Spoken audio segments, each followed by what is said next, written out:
2 nights after Okafor's death, the people of AKWETE did not sleep. The wind howled across the yam fields, rattling the palm fronds like restless bones. In the market square, the women sat in a circle, their wrappers tied high, whispering prayers as the elders poured libations into the earth. The river is angry, Priestess Nwakego said, her blind eyes wide and glassy. All eyes turned towards Nena, the girl born under the red moon, the one who never fell sick, whose reflection shimmered differently in water. Nena stood silent, her mother, Obianuju, gripping her hand tightly. The night was thick with fear. The river murmured in the distance like a creature awake. Before dawn, another cry echoed through the village. This time, it was Daisy, the palm wine seller. Her brother had gone to the river to set his fishing traps and never returned. By morning, they found him face down in the water, his body pale, his chest covered in tiny fish bites, and on his tongue a single glowing cowrie shell. The villagers buried him before sunset. But by the 3rd night, 2 more were dead. Fear spread through AKWETE like a sickness. No one bathed in the river. Children were forbidden to fetch water. Even the drums fell silent after dark. But Nena could not sleep. Each night, she heard the sound of water moving inside her dreams, like footsteps, slow and deliberate, circling her mat. Sometimes when she woke, her feet were damp, though her door was closed. Her mother burned herbs by her bedside and marked her forehead with white chalk. "The spirits won't take you, my daughter," she whispered. "Not while I live." But Obianuju's eyes told a different story. She remembered that night, 16 years ago, the blood, the thunder, and the voice from the river that had said. Priestess Nwakego arrived at their haunt on the 7th night after the last death.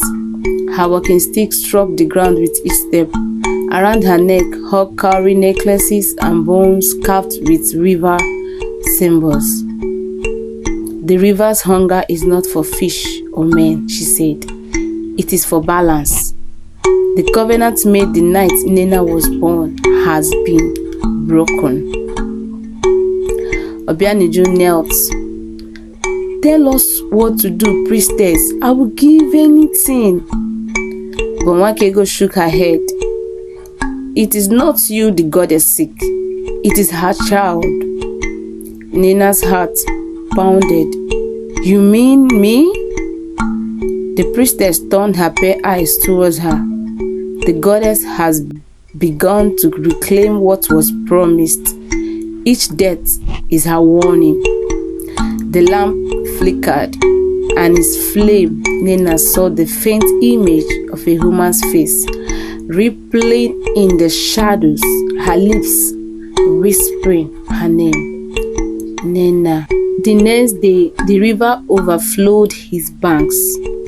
It swallowed half the yam fields, tore through the footpaths, and carried away the shrine of Ani, the earth goddess. The villagers wailed, "Ani has abandoned us. The river has eaten her altar." That night, a newborn child disappeared from his mother's mat. They found it hours later, floating near the river bank, his eyes open and clear, a cowrie pressed against his tiny hand. By morning, 5 more bodies were found. A hunter, 2 weavers, and a pair of twins who had gone to fetch palm leaves. This is sad. The people gathered again, trembling, crying, demanding an answer. Priestess Nwakego's voice rose above the chaos.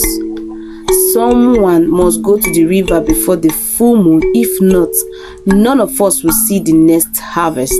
That night, as thunder rolled in the distance, Nina sat by the door, watching lightning reflect off the water. She whispered into the wind, "Why me?"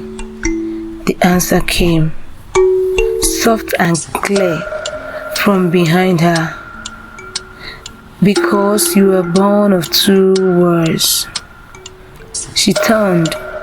There stood Ezenwa, his body shimmering faintly in the moonlight, his skin wet though no rain had fallen.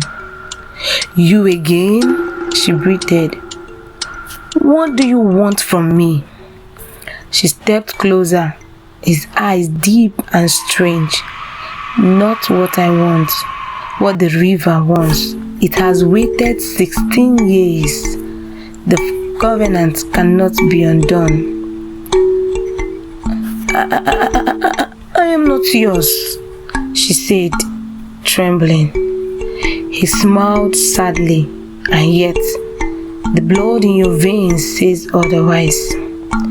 When he touched her hand, she saw visions.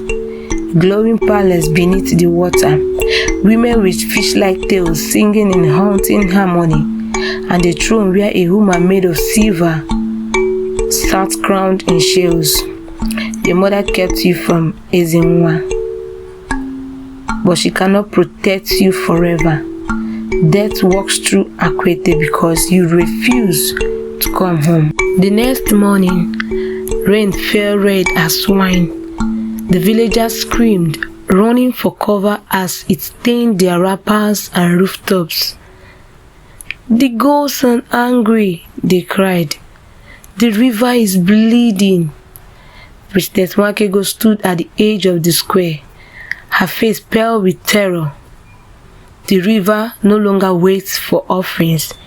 It comes for his child, for his own, for his precious one. That night, Nina could not stay in the haunt. The air itself felt alive. Every drop of rain whispered her name. When lightning flashed, she saw figures, translucent women gliding through the storm, their eyes glowing blue. Her mother clutched her, whispering prayers, but even her voice began to shake.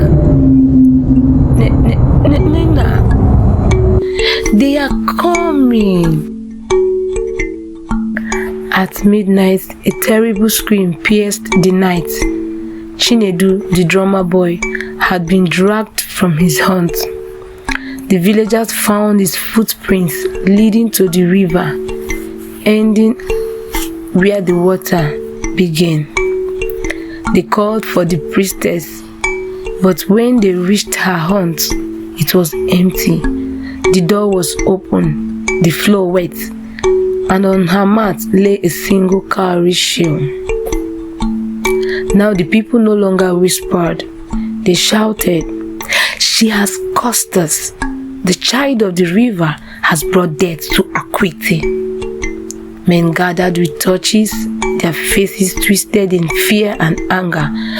"We must send her back before she kills us all." Obianiju stood in front of her daughter's haunt, tears streaming down her cheeks. "You will not touch her. She is my child." But even she could feel it, the pull of something ancient and powerful calling from the river bank. A covenant has to be kept. She looked back towards her mother's haunt, the faint glow of the fire, the only woman she had ever known. Then she kept moving forward towards the river. That night, Nina stood by the river again, her blue AKWETE gown soaked in rain. The sky was red, the moon full and bleeding. Ezenwa, she whispered, "If I come, will they be free?" The river rippled, and he rose from his depths. His face solemn. Yes, one must return so the rest may live. Each step she took, the river glowed brighter, humming with voices, the drowned, the forgotten, the spirits waiting. As the water reached her waist, thunder cracked, and a blinding light engulfed her. Obianuju ran screaming from the hunt, but by the time she reached the shore, Nena was gone. Only her wrapper floated on the surface, and beside it a trail of cowries that led deep into the current. The river had taken her. By dawn, the rain stopped. The river calmed. The villagers awoke to stillness. The course, it seemed, had ended. The yams stood tall again, and the fish returned to the water. But when they walked by the river, they saw a new statue at the bank. A figure of a young girl carved in stone, her face serene, her eyes closed, her hands open as if offering peace.